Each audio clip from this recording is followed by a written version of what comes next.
Então, irmãos, eu quero mostrar duas coisas para vocês antes de começar a mensagem.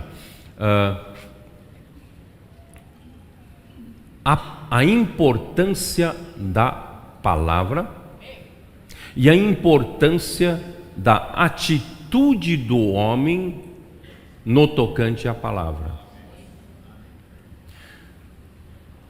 No primeiro século, Deus trabalhou. Primeiramente, nosso Senhor Jesus foi enviado por Deus como o profeta, como o enviado de Deus. Nós vamos ver ainda nos capítulos 5 e 6, nas mensagens subsequentes sobre isso, tá? Então, Jesus era um enviado de Deus. E o enviado de Deus, irmão, não fala a sua própria palavra. O enviado de Deus fala a palavra daquele que o enviou. E é a palavra que Deus quer falar através do seu enviado, irmãos, é a própria palavra da vida. Por isso João, ele faz questão de enfatizar logo no primeiro versículo do seu evangelho e também no dos primeiros versículos da sua epístola, a primeira epístola, ele fala da mesma forma: no princípio era a palavra estava com Deus e a palavra era Deus. Mostrar, irmãos, claramente que essa palavra não foi criada no meio do caminho.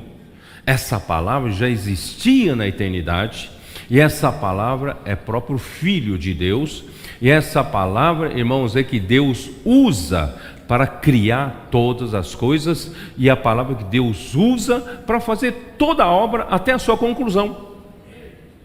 Você crê nisso ou não? É isso que João quer mostrar para nós. É a palavra. E a primeira epístola de João 1, como diz? Dê uma olhada, como é que João fala? Lá na sua primeira epístola. O que era desde o princípio, o que temos ouvido, o que temos visto com nossos próprios olhos, o que contemplamos e as nossas mãos apalparam, é o quê? Uma doutrina? Um seminário? Não, é com respeito à palavra da vida.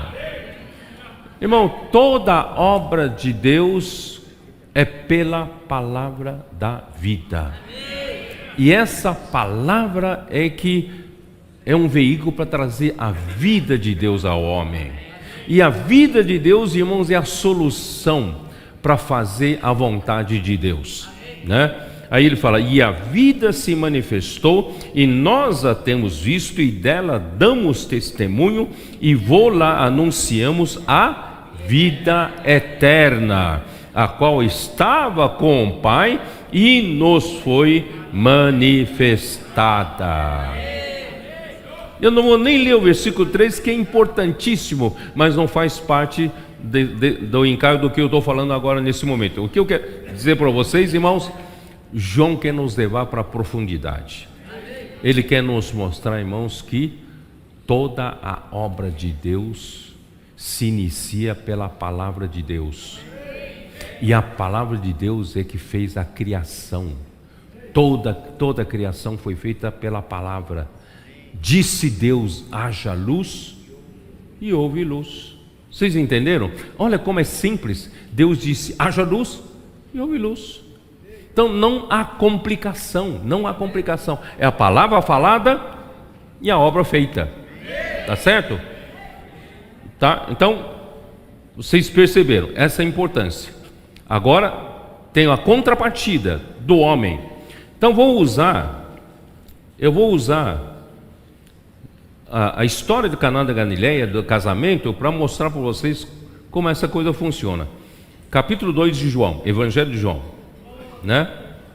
E versículo 5, quando a mãe de Jesus, ela percebeu que para a coisa funcionar, naquele casamento o vinho acabou.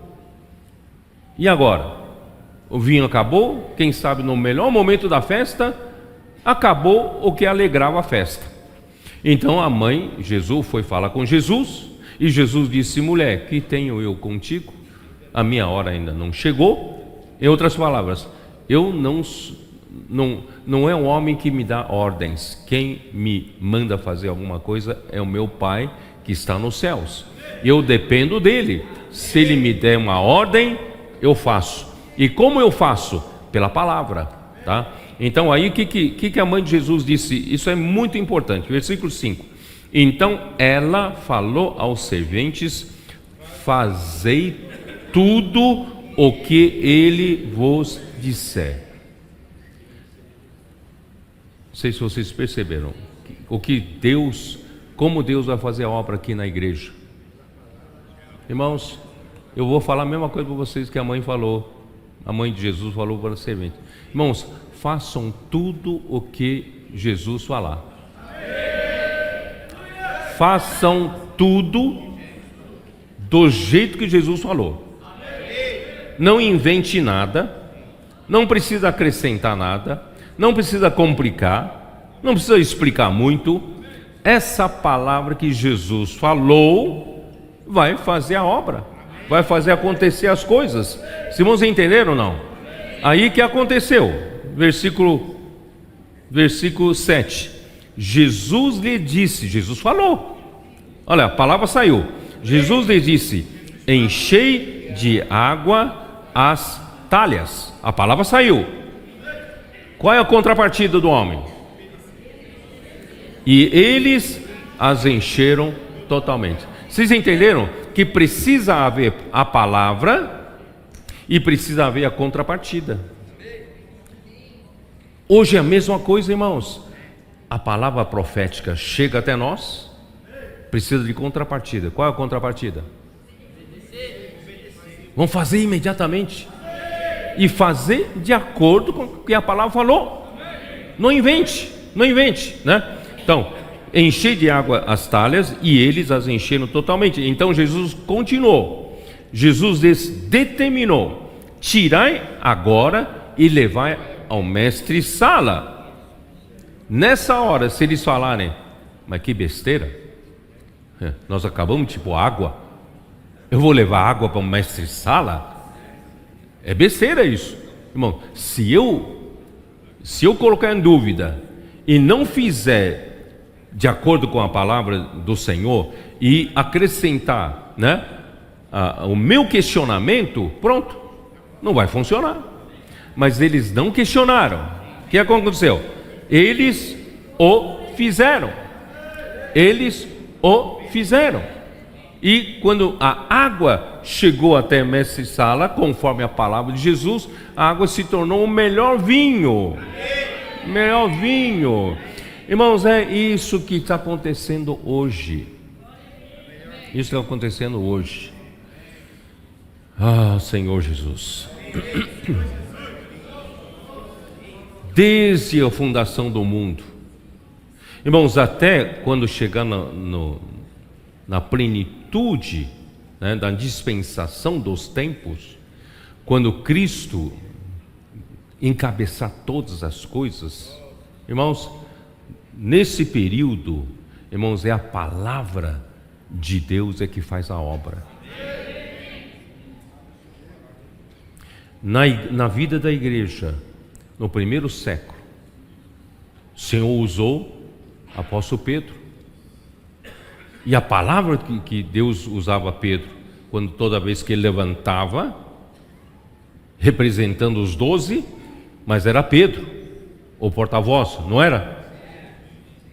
No tempo de Pedro, irmãos, tinha 2 canais para falar a palavra de Deus? Não, era um só.